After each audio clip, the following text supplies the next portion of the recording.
오늘 저희는 예수께 가는 길 제3장을 계속해서 공부하겠습니다. 제3장입니다. 제3장은 회개죠. 먼저 본문을 읽겠습니다. 회개의 참뜻을 이해하지 못하는 자들이 많다. 많은 사람들은 저희의 악행이 저희 자신에게 고통을 미치게 할까 두려워 저희가 범죄한 것을 후회하고 혹은 외모적 변화를 나타내기도 한다. 무슨 말인가요? 자기가 악을 범했습니다.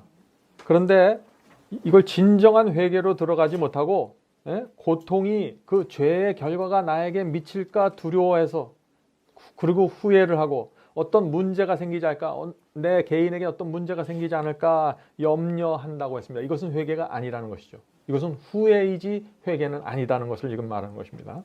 그러나 이것은 성경상 의미로서는 회개가 아니다. 저들은 죄 그것보다도 그 고통을 슬퍼하는 것이다. 회개는 후회가 아니라고 했습니다. 회개는 내가 범한 그 죄 자체를 슬퍼하는 것이에요. 또 후회는 죄 때문에 생기는 피해와 결과를 슬퍼하는 것입니다. 슬퍼하는 것처럼 보이는 것은 똑같아요. 그러나 회개는 죄 자체를 슬퍼하는 것이고, 회개는 죄로 생긴 문제, 내가 어떤 피해를 볼까, 내가 어떤 손해를 볼까, 나에게 어떤 문제가 생길까 하는 것을 염려하는 마음으로 슬퍼한다 하는 것입니다. 두 개가 전혀 다르죠. 근데 많은 분들이 이 회개할 때 죄 자체를 슬퍼하는 대신에 죄 때문에 자기가 받아야 될 고통을 후회하고 슬퍼합니다. 내가 어떤 망신을 당하지 않을까, 내 명예가 손상되지 않을까, 이것을 걱정하는 것이에요. 그렇게 이제 죄를 짓고 회개가 아니라 이런 식으로 후회를 하게 되면 기도도 달라져요. 이 사람의 마음속에서는 회개한다고 기도하는데 그 기도의 내용을 보면 전부 후회예요. 예? 어떻게 기도가 될까요? 용서해 달라는 말은 짧게 하고, 예? 뭐가 길어집니까? 피해가 생기지 않게 막아달라는 얘기만 하게 되는 거예요. 여러분들 기도를 잘 생각해 보세요. 내가 죄를 범했을 때 내 기도의 내용이 어떻게 흘러가고 있는가. 진짜 회개로 들어가면은요, 피해를 생각하지 않게 되는 것 같아요. 이 죄 때문에 고통스러워하는 것입니다. 왜 그럴까요? 왜 진짜 회개로 들어가면 이 죄 자체에 매달려서 그것 때문에 슬퍼하고 고통스럽게 생각할까요? 왜냐하면은 모든 죄는 하나님을 향해서 이루어지기 때문입니다. 이거 굉장히 중요한 사상입니다. 예? 중요한 사상이에요. 그래서 조금 더 얘기를 하면은 죄를 짓고 나서 그것으로 인한 결과와 피해와 손해 때문에 슬퍼하고 고통스러워하면은요, 기도의 내용도 달라질 뿐만 아니라 문제가 생기는데 어떤 문제가 생기냐면 죄가 내 마음속에서만 이루어지고 피해가 안 생기잖아요. 그럼 기도하지 않게 돼요, 자꾸. 왜? 피해가 안 생겼으니까. 손해가 안 생겼어요. 내 명예가 전혀 문제가 되지 않아요. 남들이 내가 죄를 범한 사실에 대해서 전혀 몰라요. 그럼 내가 기도를 잘 안 하게 돼요. 그래서 이 회개를 하고 죄를 고백하고 기도할 때 이게 정확하게 초점을 맞춰주지 않으면은 그리스도인의 경험이 이상하게 흘러갈 수 있다는 것입니다. 나는 회개를 했다고 생각하는데 전혀 아니에요, 그게. 그래서 모든 죄는 하나님을 향해서 이루어지는 것입니다. 그래서 다윗이 밧세바라는 여인과 간음을 했잖아요. 그리고 백성들을 속이고 밧세바의 남편을 속이고 모든 관료들을 속였잖아요. 그런데 이 다윗이 기도할 때 그것을 보면은요, 뭐라고 했습니까? 내가 하나님께만 죄를 범했다 그랬어요. 내가 밧세바에게 죄를 범했다 그러지 않고 내가 백성들을 속였다고 말하지 않았어요. 시편 51편 4편에 이렇게 되어 있습니다. 내가 주께만 범죄하여 주의 목전에 악을 행하였사오니. 이 말을 우리가 어떻게 이해해야 될까요? 다윗의 이 기도를. 왜 다윗의 죄가 하나님께만 범죄했다고 말하는 것일까요? 왜냐하면 이 죄라는 것은요, 하나님의 음성과 성령의 호소를 거절하지 않으면 죄를 범할 수가 없어요. 그렇잖아요. 그거를 뭉개고 짓밟아야만 죄까지 갈 수 있는 것이에요. 하나님과 성령을 대적해야만 죄가 이루어지는 것입니다.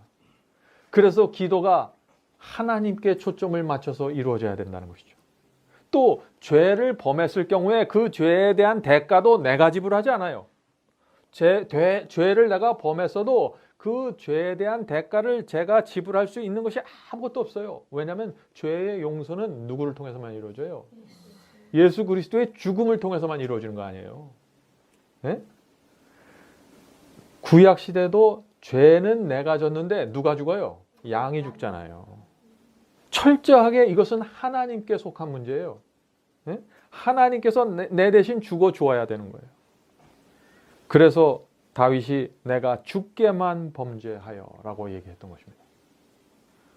그러므로 우리가 이것을 마음속에 철저하게 갖게 되면은요, 기도가 달라지게 됩니다. 결국에는 회개할 때 정확한 초점을 갖고 주님께 나갈 수 있게 되는 것이에요.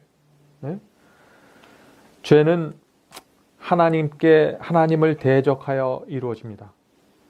그렇게 우리가 마음속에 이 회개에 대한 진리가 새겨져야만 우리가 회개의 기도가 깊어지게 되고 정확한 목적을 갖고 참된 회개의 경험으로 나가게 된다는 것입니다. 자, 죄는 하나님을 향해 범하는 것입니다. 또 죄를 범하는 즉시 지옥의 정죄를 받게 됩니다. 네? 그런데 사람들은 죄를 범하면서도 두려워하지 않잖아요. 하나님을 향해서 대적해서 죄를 범했고 또 죄를 지은 모든 그 대가는 하나님께서만 지불하는 거고 나에게는 지옥의 정죄가 올려지는 거예요. 그런데 사람들이 죄를 범하고 두려워하잖아요. 왜 그럴까요? 왜냐하면 죄가 뭔지 몰라서 그런 거예요.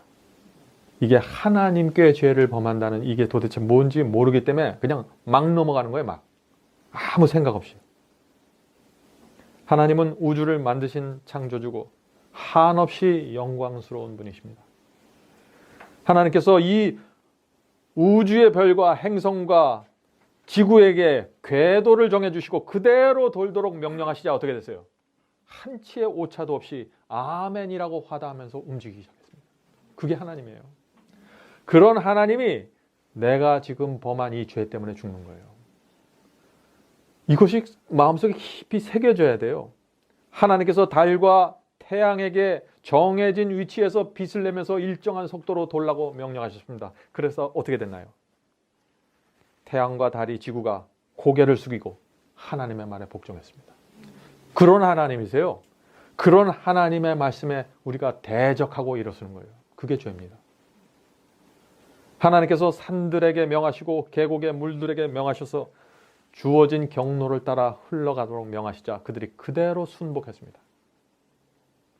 하나님께서 거친 바다의 물결에게 명하사 여기까지만 들이치고 여기서 중단해라 명하시자 바다가 그대로 움직였습니다. 그런 하나님을 향해서 대적한 것이에요. 저희가 우리가 죄를 어떻게 취급해야 될까요? 이런 하나님을 이해해야 우리가 기도할 때 말이 제대로 나가는 거예요.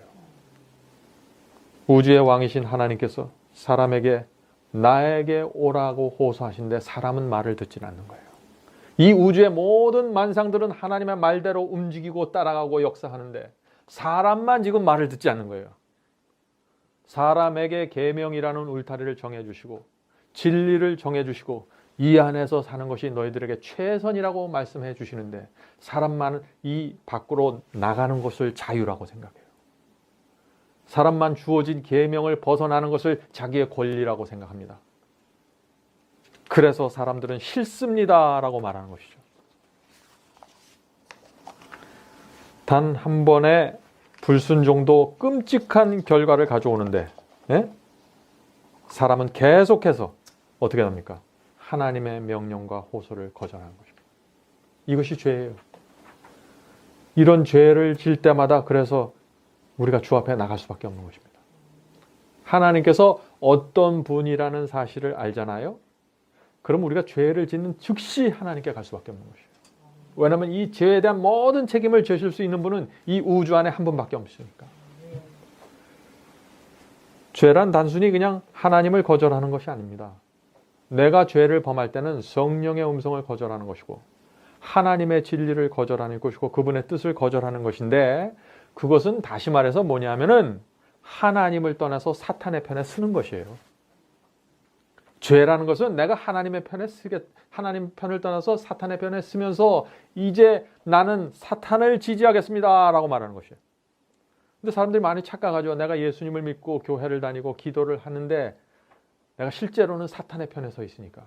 이게 혼돈이 되는 거예요, 머릿속에서. 실제가 아니에요, 실제가.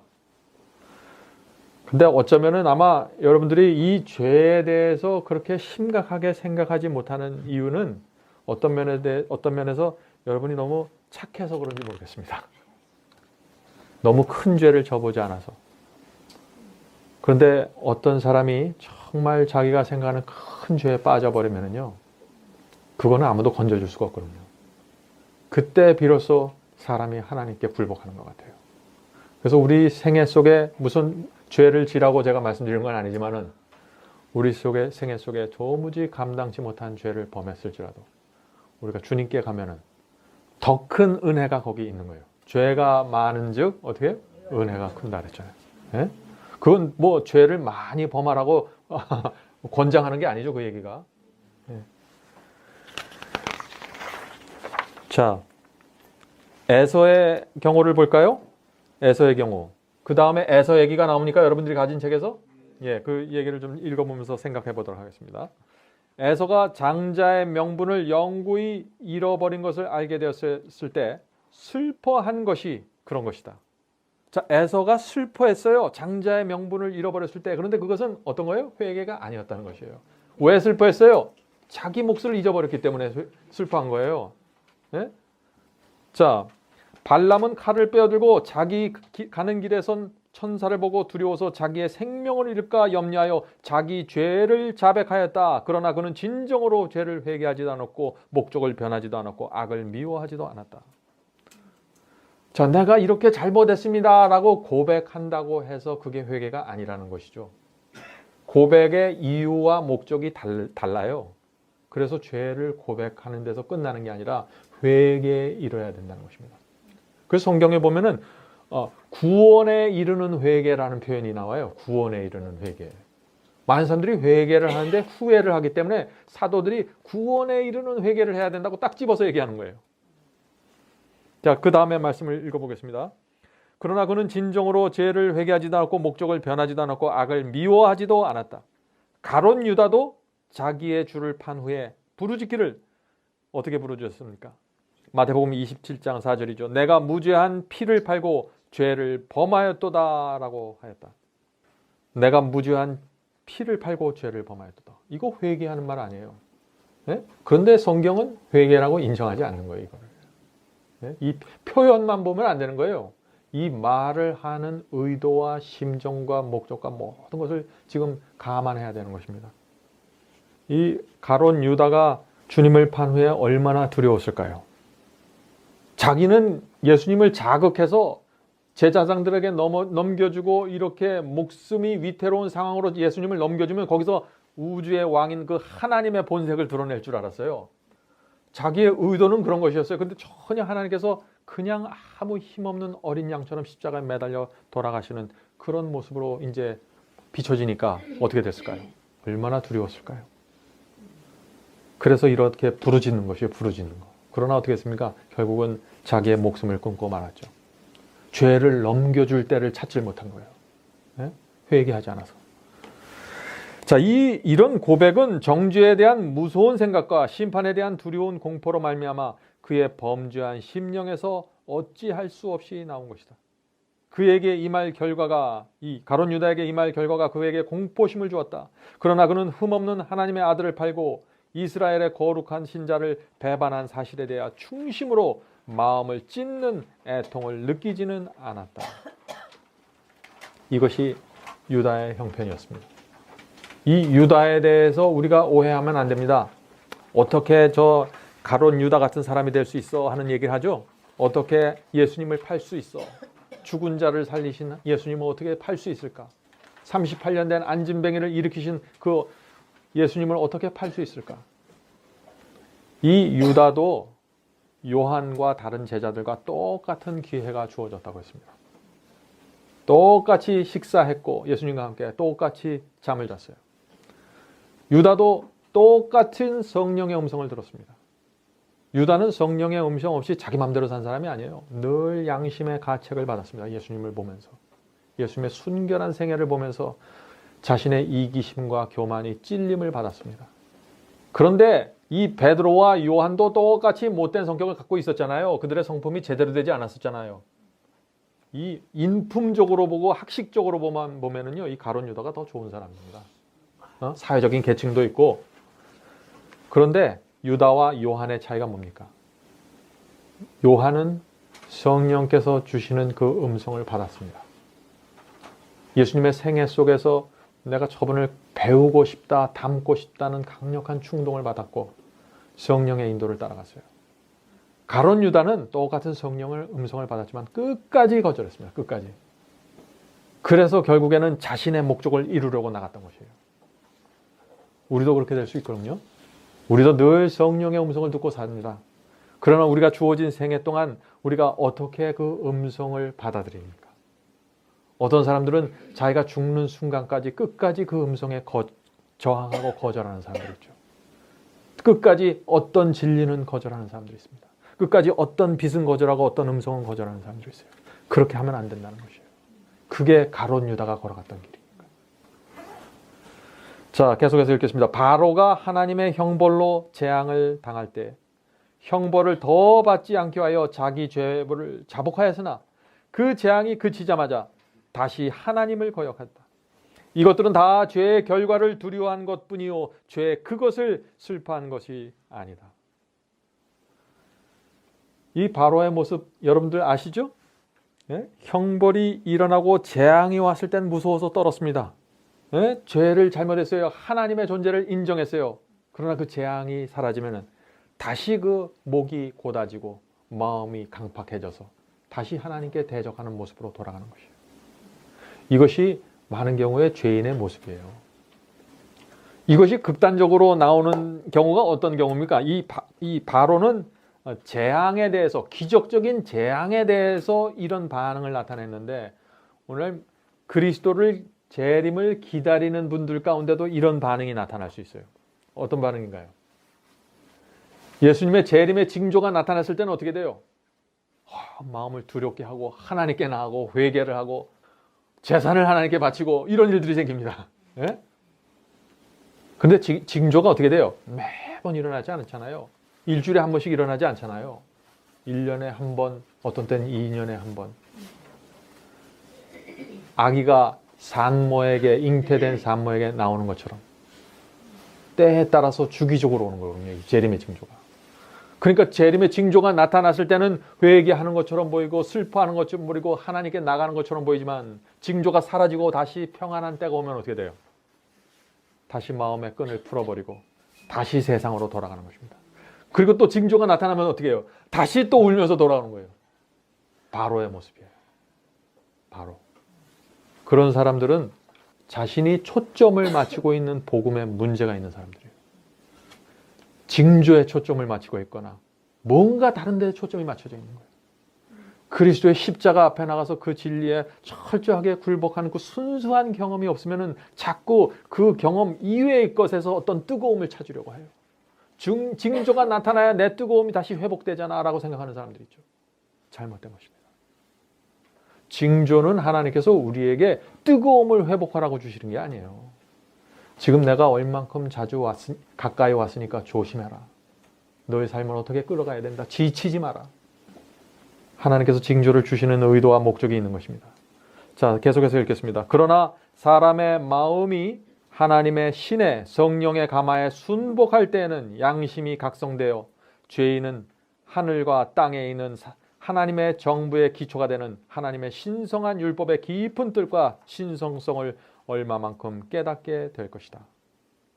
요한복음 1장 9절의 말씀이죠. 세상에 와서 각 사람에게 비추는 빛이 심령의 구석구석을 비추어 암흑 가운데 감추인 것을 그들이 드러나게 된다. 죄에 대한 자각은 마음과 뜻을 붙들게 된다. 죄는 여호와의 의를 깨닫고 자기 자신의 죄악과 불결함을 가지고 사람의 마음속을 살피는 자 앞에 나아가기를 두려워하게 된다. 성령께서 우리에게 오시면은 우리의 양심이 각성이 되고 내가 하나님의 말씀과 계명에 얼마나 벗어나 있는지 깨닫게 되는 것이죠. 그래서 우리의 양심이요. 하나님께서 계명을 주신 이유가 무엇일까요? 계명을 주신 이유. 계명은 아주 단순해요. 부모를 공경하라, 우상을 섬기지 마라, 만들거나 섬기지 말라. 다 아주 단순한 형태로 주어졌습니다. 왜 계명을 주셨냐면요, 계명이 없으면은 죄가 뭔지를 몰라요. 내가 죄를 범해도 그냥 합리화해버려요. 난 이렇기 때문에 이렇게 할 수밖에 없어. 자꾸 그렇게 생각하는 거예요. 저 사람이 나를 공격했으니까 난 반박할 수밖에 없어. 이렇게 자꾸 내 자신을 합리화해가는 거예요. 그래서 그렇게 하지 못하도록, 죄인이 그렇게 하지 못하도록 딱 계명을 주신 것이에요. 그래서 그 계명은 내 감정과 내 의도와 목적이 계명을 벗어나 있으면은요, 이게 도대체 무슨 문제인지 내가 하나님께 나가서 이거를 따져보아야 되는 것입니다. 성령의 음성을 통해서, 말씀을 통해서. 근데 계명을 젖혀놓잖아요. 그 다음부터는 다 합리화하게 됐어요. 내가 가지고 있는 감정, 내가 세운 계획, 모든 것이 합리화됩니다. 이 선교 사업을 할 때도 마찬가지입니다. 선교 사업을 할 때도 선교 사업이야말로 합리화할 수 있는 모든 조건이 다 들어와 있어요. 예? 제가 하는 모든 것이 선교 사업이에요. 제가 쓰는 모든 돈이 선교 사업이에요. 그러니까 나는 돈을 쓸 수 있는 거예요. 재정이 투명하지 않게도 쓸 수 있는 거예요. 난 하나님을 위해서 썼는데, 이렇게 생각하는 거예요. 그래서 이 선교 사업 하는 분들은 특별히 계명이 필요한 사람들이다 하는 것입니다. 계명이 나를 붙잡아 주는 거예요. 그래서 이 시편에 보면 의인은 계명을 사랑하는 자들이다. 왜 그래요? 계명이 너무나 필요하다는 걸 알기 때문에. 계명이 없으면 내가 큰일 나요. 양심이 마비돼 버려요, 잘못하면은. 오늘날 기독교에서 이 계명에 대해서 오해가 있어서 자꾸 계명을 이상하게 무시하고 버리려고 하는데, 그것은 하나님의 마음을 이해하지 못하는 것입니다. 그리스도의 신앙에 정말 어디로 가야 되는지를 잃어버린 것이죠. 네. 우리 다음 시간에도 계속 우리 이 3장 회개 문제에 대해서 살펴보도록 하겠습니다. 이제 기도하고 마치도록 하겠습니다. 하늘에 계신 아버지, 오늘 저희가 회개에 대해서 살펴볼 때 저희 마음속에 정말 어떤 것이 회개이고 어떤 것이 저희가 마땅히 해야 될 경험인지 가르쳐 주셔서 감사합니다. 주님, 이 죄가 하나님을 대적하는 것이라는 사실을 잊지 않도록 도와주시옵소서. 주님께서 저희 죄를 위해서 무엇을 지불했고 어떤 것을 치르셨는지 이해할 수 있도록 도와주시옵소서. 하나님께서 아들을 포기했다는 사실이 저희 가슴에 새겨질 수 있도록 도와주시옵소서. 주님, 저희가 복음의 중심에 있는 경험을 이해할 수 있도록 도와주시옵소서. 저희 이 자리에 모여서 성경을 연구하는 성도들에게 함께하여 주셔서 정말 하나님의 말씀 깊은 곳으로 들어가서 그곳에서 하나님을 만날 수 있도록 도와주시옵소서. 예수님의 이름으로 간절히 기도합니다. 아멘.